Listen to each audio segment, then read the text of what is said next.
चलिए,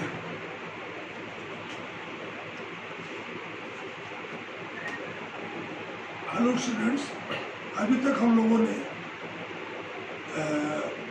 discovery of electron, proton और neutron को पढ़ा और डिफरेंट लोगों ने एटॉमिक मॉडल दिया। जो मॉडर्न इलेक्ट्रॉनिक मॉडल था, जो आधुनिक परमाणु मॉडल था, उसमें ये कहा गया जब एटम के ये 3 एलिमेंट्री पार्टिकल्स है, इलेक्ट्रॉन, प्रोटॉन और न्यूट्रॉन, जिसको कि हम सिंबल स्मॉल ई, पी और एन से डिनोट करते हैं। तो अगर हम बात करें कि जो मॉडर्न के हिसाब से सबसे ज़्यादा पहले एक न्यूक्लियस होता है, न्यूक्लियस में न्यूट्रॉन और प्रोटॉन, और न्यूक्लियस के बाहर सेल होते हैं, जिसको कि हम डिनोट करते हैं स्मॉल एन = 1 से, जिसमें इलेक्ट्रॉन मूव करते हैं, या इसको हम के सेल भी बोलते हैं। अगर सपोज दैट ये पहली हमारा सेल है या पहली कक्षा या कोर्स है, फिर दूसरा हमारा होगा, इसमें इलेक्ट्रॉन मूव करेगा, जब इसमें भी भर जाएगा, ऐसे भर जाएगा, फिर अगले में जाएंगे। इस तरीके से ये आपके कोर्स भरते जाएंगे। इसको पहला कोर्स है, जिसको कि हम के कोर्स या के सेल बोलते हैं। फिर ये दूसरा जो सेल है, n = 2, के बाद l, n = 3, l की m से, या n = 4, n। ऐसे हम और आगे बढ़ेंगे, n के बाद हो, n = 5, ये नंबर ऑफ सेल्स है। तो हम जब इलेक्ट्रॉन, प्रोटॉन और न्यूट्रॉन की बात करते हैं, तो जो हमारे जो किसी भी एटम्स के जो मेन पार्टिकल्स होते हैं, इलेक्ट्रॉन, प्रोटॉन और न्यूट्रॉन, जिसमें से प्रोटॉन और न्यूट्रॉन आपका न्यूक्लियस में होता है, जिसको कि सामूहिक रूप से हम न्यूक्लियस कहते हैं, जिसमें और किसी भी जो एटम्स होता है उसका जो टोटल मास होता है, जिसको परमाणु भार बोलते हैं, वो उसके न्यूक्लियस में निहित होता है, और न्यूक्लियस में न्यूट्रॉन और प्रोटॉन होते हैं। अगर हम उनको जोड़ दें तो वो टोटल एटॉमिक मास होता है, जिसको कि एटॉमिक मास को हम एटॉमिक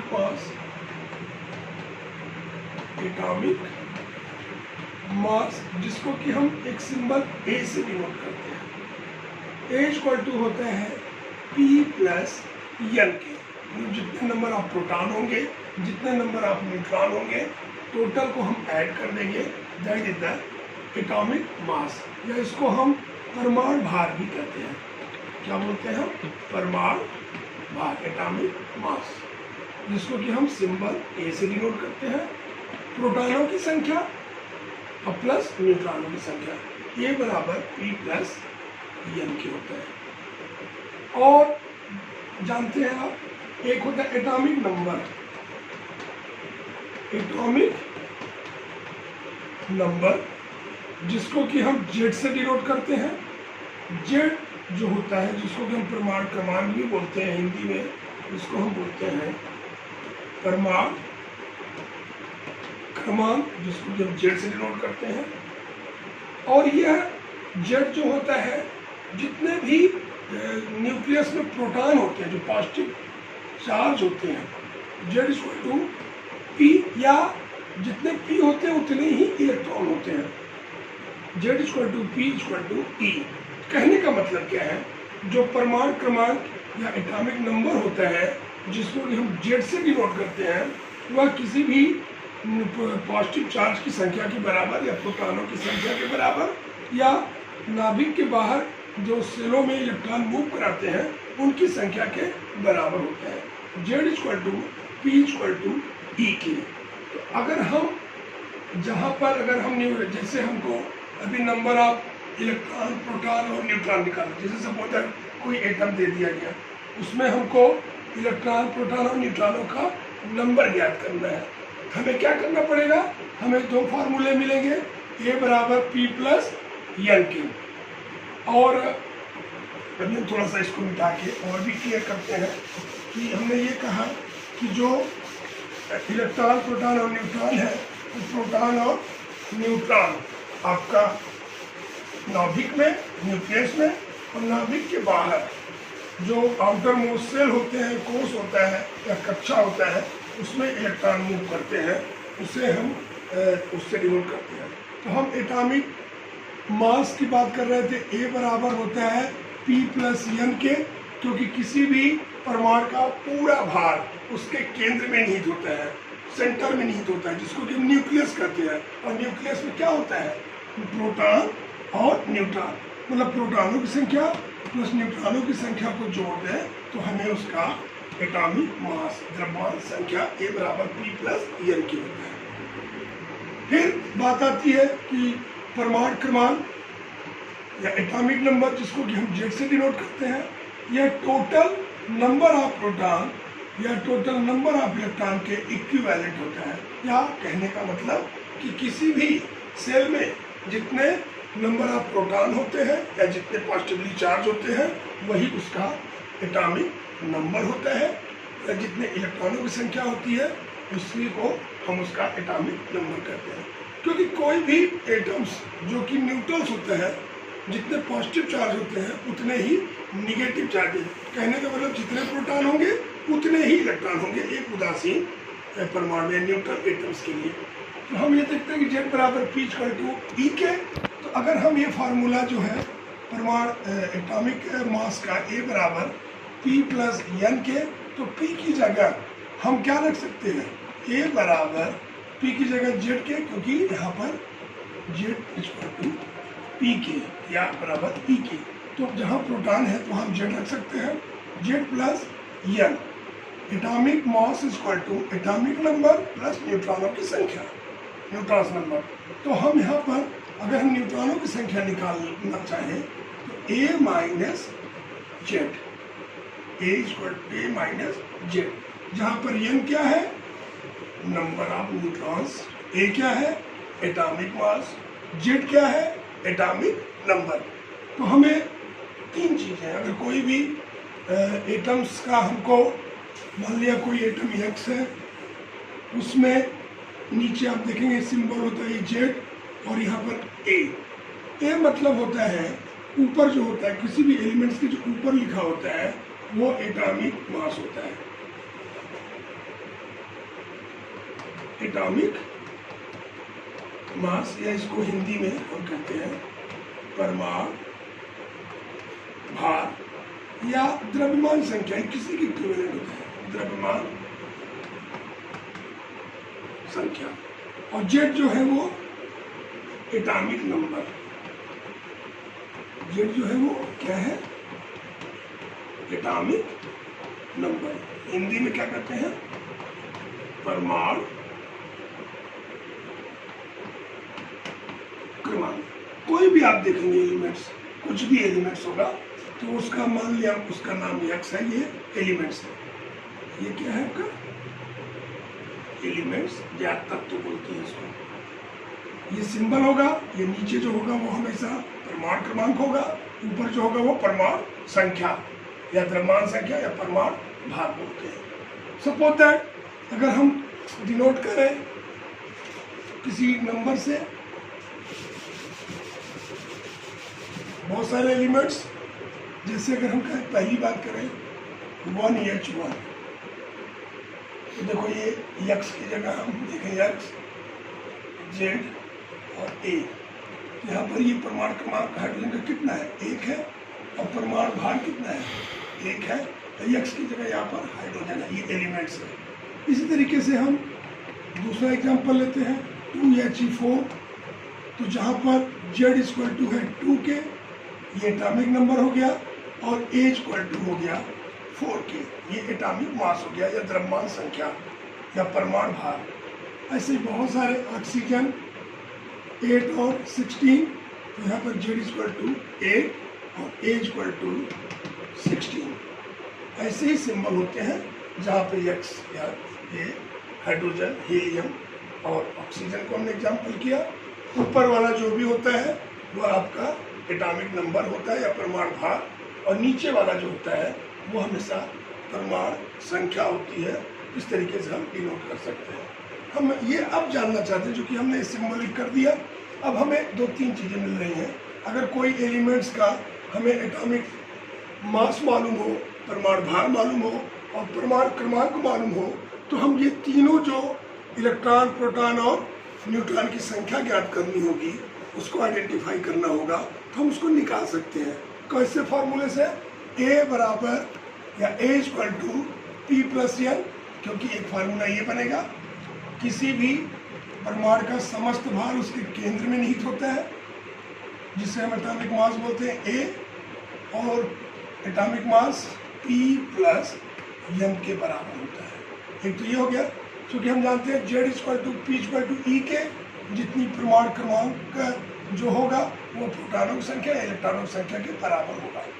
अगर हम P की जगह हम Z लिख दें तो कोई दिक्कत नहीं होगा। A equal to Z plus n, इसमें हमने रख दिया putting the value of P की जगह हमने Z रख दिया। क्यों रख दिया? क्योंकि हम इलेक्ट्रॉनों की संख्या, प्रोटॉनों की संख्या, अगर हमें एटॉमिक नंबर मालूम है, परमाणु क्रमांक पता है, तो हम प्रोटॉन की संख्या और इलेक्ट्रॉन की संख्या निकाल सकते हैं। परमाणु भार, एटॉमिक मास भी निकाल सकते हैं। अगर हम प्रोटॉनों और न्यूट्रॉनों की संख्या को जोड़ दें, जेड भी निकाल सकते हैं, क्योंकि किसी भी एटम्स का अगर यहाँ पर जेड दिया हुआ है, जैसे हीलियम का 2, हाइड्रोजन का 1, ऑक्सीजन का 8, तो यहाँ पर जेड भी हम 8 और यहाँ पर 2 या 1 बना सकते हैं या लिख सकते हैं। We know that this is the Z. A आपका ऊपर वाला है पोर्शन, 1, 4 और 16, ये आपका ये भी हो जाएगा। अब हम बात करते हैं अगर न्यूट्रॉनों की संख्या निकालनी है, तो A equal to P plus N के, यहाँ पर हम लगे A बराबर जेड प्लस एन के, क्योंकि किसी भी सिंबल में हम देखते हैं A एटॉमिक मास और एटॉमिक नंबर दिया रहता है। एटॉमिक मास और एटॉमिक नंबर दिया रहता है, तो हम देख रहे हैं कि न्यूट्रॉनों की संख्या निकालेंगे तो ये जेड इधर चला आएगा, ए पहले से ही है, और इधर जो आएगा तो निगेटिव हो जाएगा, N equal to A minus Z. न्यूट्रॉनों की संख्या बराबर एटॉमिक मास परमाणु भार माइनस परमाणु क्रमांक ए माइनस जेड। तो ये हो गया आपका इलेक्ट्रॉन और प्रोटॉन और न्यूट्रॉन को निकालने का सिंबल। अब हम थोड़ा सा एग्जाम्पल लेके आते हैं। अब इतना एग्जाम्पल कहने के मतलब बहुत सारे आपके एटम्स होंगे, एलिमेंट्स होंगे, जिनके एटॉमिक मास और एटॉमिक नंबर दिए रहेंगे, और आपको उसका स्ट्रक्चर बनाने के लिए कह दिया जाएगा। उसका स्ट्रक्चर बनाने के लिए कह दिया जाएगा। सपोज दैट, आप ध्यान दो, ये बुक्स है, आप देखो ध्यान से। Atoms of hydrogen 1H1, clear, आप देख रहे हो। Helium 2He4, lithium. हम इसको अब बोर्ड पे लिखते हैं, हमको स्ट्रक्चर बनाना है और नंबर ऑफ इलेक्ट्रॉन, प्रोटॉन और न्यूट्रॉन को निकालना होगा।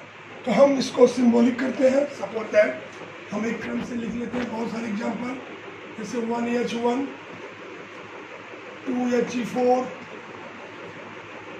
3 लिथियम का, 3, 7, इसके बाद है बेरिलियम,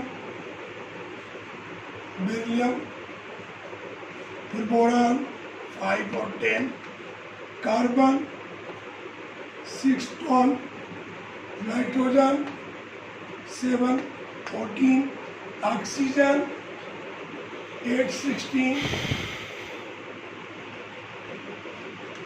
ऑक्सीजन के बाद फ्लोरीन 9,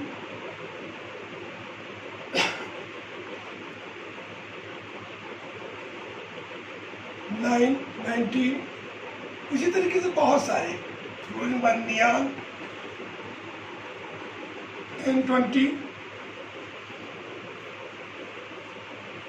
इतना भी करके हम लोग चेकआउट करें कितने नंबर ऑफ इलेक्ट्रॉन, प्रोटॉन और न्यूट्रॉन होंगे। अब हम लेते हैं जैसे 1H1 को, 1H1 हमने बताया था कि एक कोई एलिमेंट से X हो, Z हो और A इक्वल टू कितना है? 1 है। Z इक्वल टू कितना है? 1 है। Z equal to P equal to E, atomic number equal to प्रोटॉनों की संख्या इक्वल टू इलेक्ट्रॉनों की संख्या। तो Z कितना है? 1 है। Z की जगह आपने 1 लिख दिया। 1 equal to P equal to E. तो हम देख रहे हैं कि हमारा जब जेड दिया हुआ है 1 के, तो अगर हम नंबर ऑफ प्रोटॉन्स निकालेंगे तो प्रोटॉन भी 1 होगा, और नंबर ऑफ इलेक्ट्रॉन निकालेंगे इलेक्ट्रॉन भी 1 होगा। अब तीसरा एलिमेंट्स, तीसरा पार्टिकल्स का नंबर निकालना, न्यूट्रॉन संख्या। हमें फार्मूला मालूम है कि A equal to Z plus N के, या N equal to A minus Z के। तो यहाँ पर एन निकालना है। आप ध्यान दो, इसमें ए इक्वल टू कितना दिया है 1, और जेड इक्वल टू भी कितना दिया है 1, तो यह 1 माइनस 1 इक्वल टू कितना हुआ 0। तो नंबर ऑफ न्यूट्रॉन्स भी आ गया आपका 0। किसके लिए 1 के लिए। अब इसको हमको फिगर बनाना है बेटा।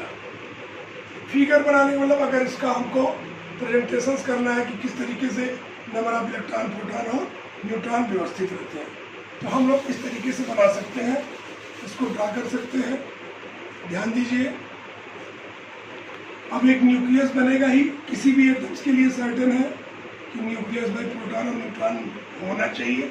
तो यहाँ पर प्रोटॉनों की संख्या 1, पी इक्वल टू 1, और न्यूट्रॉनों की संख्या कितना आया बेटा 0 आया है, क्योंकि एक 1 माइनस 1, तो यहाँ पर 0 हो गया। अब नंबर ऑफ सेल, कितने सेल होंगे, एक ही होगा, क्योंकि अगर हम Z इक्वल टू 1 है तो ये एक ही सेल में होगा, और ये इलेक्ट्रॉन को इस तरीके से हम दर्शा देंगे। ये किसका स्ट्रक्चर हो गया आपका 1 में हम देख रहे हैं कि एक प्रोटॉन, 0 न्यूट्रॉन और 1 इलेक्ट्रॉन। अब हम दूसरे एग्जाम्पल पे आ जाते हैं। अब आप धीरे धीरे आप अपने से भी करोगे, आप अपनी कॉपी पे भी कापी उठा लो। आप देखो, हम कर रहे हैं 2H4। हमें फार्मूला पता है कि Z equal to P equal to E के, परमाणु क्रमांक बराबर प्रोटॉनों की संख्या बराबर इलेक्ट्रॉनों की संख्या, atomic number equal to number of protons number of electrons. तो यहाँ पर Z कितना है, Z इक्वल टू 2 और A इक्वल टू 4। तो Z आपका 2 है, तो 2 ही P होगा और 2 ही T होगा। ये भी आपका 2 होगा और ये भी 2। यानी मतलब प्रोटॉनों की संख्या आपकी 2 आएगी और इलेक्ट्रॉनों की संख्या भी 2 आएगी। अब न्यूट्रॉनों की संख्या निकालना है, n equal to A minus J, परमाणु भार माइनस परमाणु क्रमांक।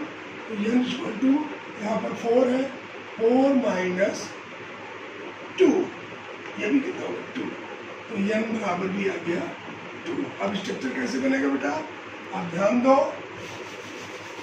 आपका न्यूक्लियस, प्रोटॉनों की संख्या कितना है 2, न्यूट्रॉनों की संख्या भी 2, क्योंकि न्यूट्रॉन न्यूक्लियस में ही रहता है। इलेक्ट्रॉन बाहर होते हैं, जो Z इक्वल टू है 2। इसका अगर हम इलेक्ट्रॉनिक प्रयास करें तो ये पहले में ही आएगा 2। यहाँ पर हम लोगों ने यहाँ पर 1 इलेक्ट्रॉन और 2 इलेक्ट्रॉन, ये आपका ये प्रदर्शन हो गया नंबर ऑफ। अब कोई और भी एग्जाम्पल उठा लेते हैं। सपोज दैट कार्बन 6 और 12। आप और भी करते रहो, जो नहीं आएगा आप उसको व्हाट्सएप करके आप हमसे कवर कर सकते हैं। कोई भी, मुझे नहीं लग रहा है कि आपके नहीं समझ में आया होगा। नहीं समझ में आया बेटा, आप एक बार नहीं हमें मैसेज करो, हम इसको बताएंगे। सपोज दैट कार्बन 6 और 12। अब बात आ रही है Z इक्वल टू कितना हुआ, P equal to A। Z कितना है 6, तो आपका 6 प्रोटॉनों की भी संख्या होगी, इलेक्ट्रॉनों की भी संख्या होगी। तो हमें प्रोटॉन मिल गया 6, इलेक्ट्रॉन मिल गया 6। न्यूट्रॉनों की संख्या निकालना है A माइनस Z। तो आपका A कितना है 12, Z कितना है 6, न्यूट्रॉनों की संख्या भी आ गई 6। अब इसको ड्रा कर सकते हो आप, एक न्यूक्लियस बनाओगे, न्यूक्लियस में प्रोटॉनों की संख्या भी 6, न्यूट्रॉनों की संख्या भी 6, और ये 6 Z इक्वल टू भी 6। तो ये पहले सेल में 2 बचेगा, जो वो 4, ये दूसरे सेल में। तो 2 सेल बनेंगे बेटा, 1 और ये 2। तो 2 इलेक्ट्रॉन्स का 1 2 और फिर 4 हुआ, 1 2 3 4, 1 2 3 4। पहले सेल में n=1 है ये, जिसको कि हम K सेल बोलते हैं, और इसको n=2 बोलते हैं, जिसको कि हम L सेल कहते हैं। बोरबेरी एक स्कीम है। बोर और बेरी दो साइंटिस्ट हैं, उन्होंने बोरबेरी योजना दी है कि ये नंबर आप कितने इलेक्ट्रॉन किसी भी एक सेल में रह सकते हैं। इसके स्ट्रक्चर के बाद हम लोग बोरबेरी स्कीम के बारे में जानेंगे कि कितने इलेक्ट्रॉन किस किस सेल में रह सकते हैं। उसके लिए एक नियम है, उस नियम के अकॉर्डिंग ही इलेक्ट्रॉनों का डिस्ट्रीब्यूशन किया जाता है, इलेक्ट्रॉनों का वितरण जिसको कहते हैं। Electronic configuration, number of electron are arrange in different shells is known as electronic configuration. विभिन्न कक्षाओं में या विभिन्न कोषों में जो इलेक्ट्रॉन उसमें रखे जाते हैं, उसके वितरण कैसे होने हैं, इसको बोर और बेरी नामक वैज्ञानिक ने बताया था, जिसको कि हम बोरबेरी स्कीम में पढ़ेंगे। अब हम चाहते हैं कि जो एग्जाम्पल आपको दिए गए हैं, इस एग्जाम्पल को ध्यान से नोट कर लें और कम से कम 20 से 25 एलिमेंट्स का आप स्ट्रक्चर बना के अपनी कॉपी पे हमें जरूर दिखाएंगे। और अब हमारा जो अगला लेक्चर होगा वो बोरबेरी योजना का होगा, जिसमें हम डिफरेंट नंबर ऑफ सेल में कितने कितने इलेक्ट्रॉन रखे जा सकते हैं, उस पर हम लोग डिस्कस करेंगे। थैंक यू बेटा, बाकी अगले लेक्चर